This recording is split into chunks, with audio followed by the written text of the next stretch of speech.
Assalamualaikum warahmatullahi wabarakatuh.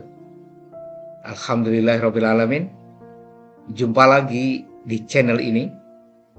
Channel yang mudah-mudahan bermanfaat untuk siapapun yang melihatnya.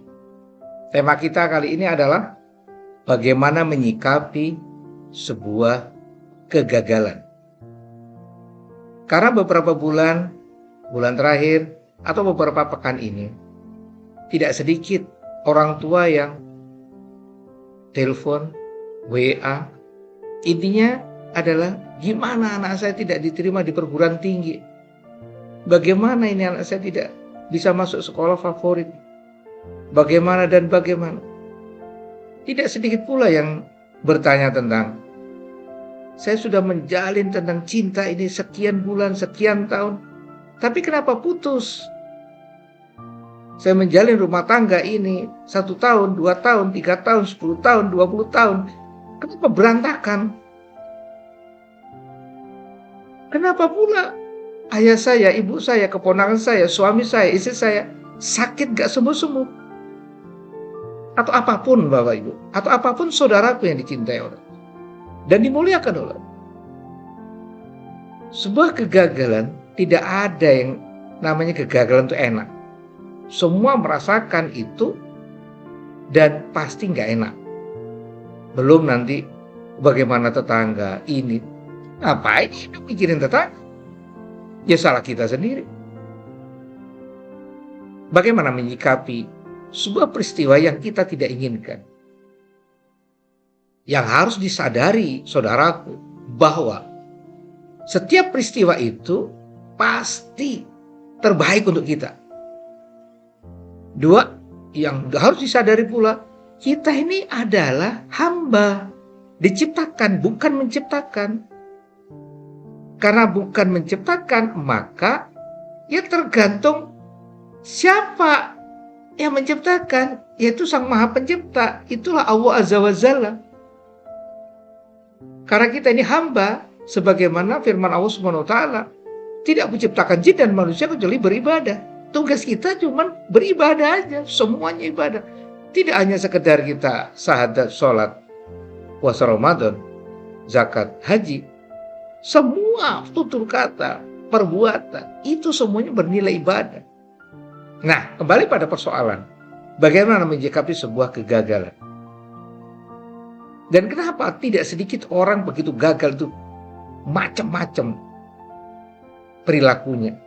Maaf, ada yang bunuh diri, ada yang tidak menyapa orang tuanya, ada yang lari dari kenyataan, dari rumahnya, istilah minggat, atau apapun lah. Karena apa? Egonya terlalu besar, keinginannya terlalu besar, tidak sadar bahwa Allah itu Subhanahu wa ta'ala pasti memenuhi kebutuhan, bukan keinginan kita. Catat, Allah Subhanahu wa ta'ala Sang Maha Pencipta ini pasti memberikan kebutuhan kita, bukan memberikan keinginan kita. Catat, kita itu egonya kegedean, keinginannya kebesaran. Keinginan besar boleh, tapi sadari kalau itu sebuah keinginan tahu-tahu tidak seperti yang kita inginkan. Misal, maaf, ada yang ingin anaknya sekolah di PTN tertentu, A, B, C, D. Tahu-tahu UTBK gagal, prestasi gagal, mandiri juga gagal. Apa terus kita menyalahkan Tuhan Sang Pencipta ini? Menyalahkan Allah Subhanahu wa ta'ala Sang Pencipta? Tidak. Ini yang kita kadang-kadang gak siap dengan kondisi kegagalan itu. Karena apa? Kebesaran egonya dan kebesaran keinginannya, lupa bahwa kita diciptakan, bukan menciptakan.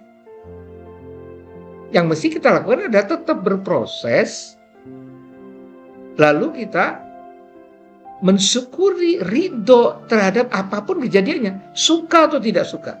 Dan ini berat. Karena tadi, keinginan terlalu gede, memaksakan kehendak, Pokoknya kalau saya sudah ingin A, harus jadi A. Tidak, saudaraku. Ya memang ada keinginan, tahu-tahu terbukti sesuai keinginan.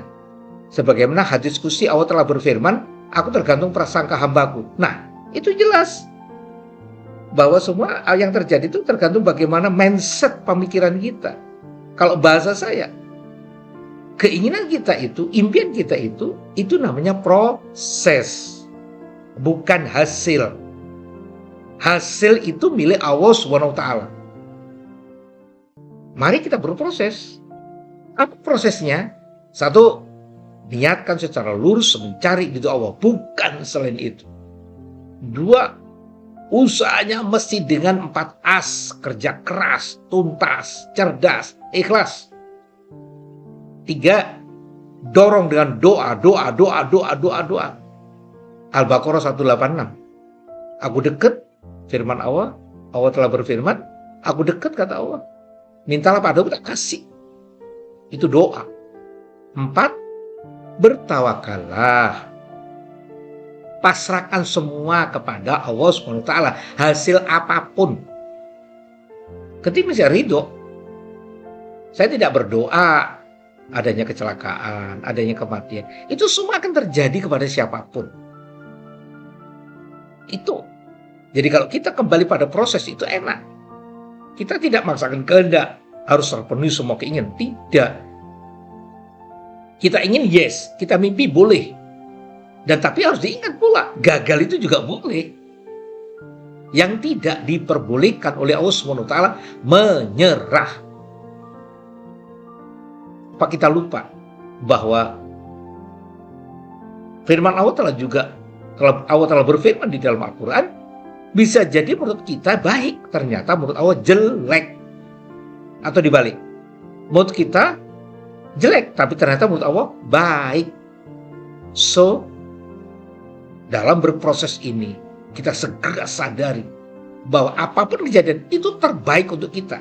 Tinggal bagaimana kita merespon kejadian yang kita tidak inginkan terjadi. Gak gampang, tapi bisa.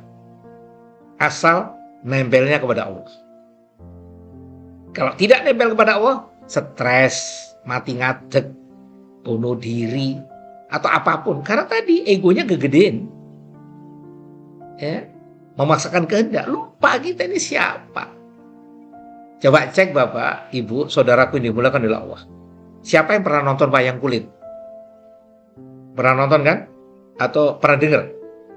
Sekarang saya tanya, wayang kulit yang dibuat oleh kulit itu, sebelah kiri konon itu bicara tentang negatif, sebelah kanan itu bicara tentang positif. Siapa yang menentukan wayang-wayang kulit ini? Dalangnya. Mau dilempar wayangnya ke kotak, mau tidak dimainkan, itu urusan dalang. Tergantung ceritanya. Kalau Mahabharata ceritanya apa, kalau ini apa, dan seterusnya. Dalang dalam kehidupan ini adalah Allah Azza wa Jalla. Kita harus yakin dan seyakin-yakinnya kehidupan ini adalah karena adanya Allah Subhanahu wa taala. Maka la ilaha illallah Muhammadur Rasulullah.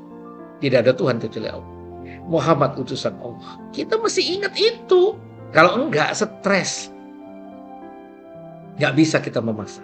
Yuk, bersyukur kondisi apapun. Adanya disyukuri. Jangan sombong. Tidak adanya, tetap disyukurin, ditambah sabar. Ikhlas, ridho. Kalau kita bisa seperti itu, insya Allah menghadapi kegagalan atau kesuksesan, kita biasa-biasa saja. Memang hidupnya seperti itu, yo gagal, yo sukses. Gagal terus, nggak mungkin, pasti ada suksesnya. Sukses terus juga nggak mungkin, mesti pernah ngalami kegagalan.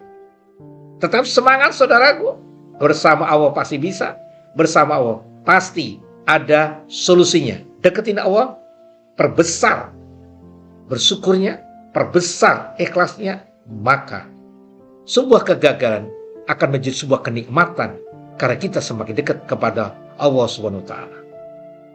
Mohon maaf kurang lebihnya. Assalamualaikum warahmatullahi wabarakatuh.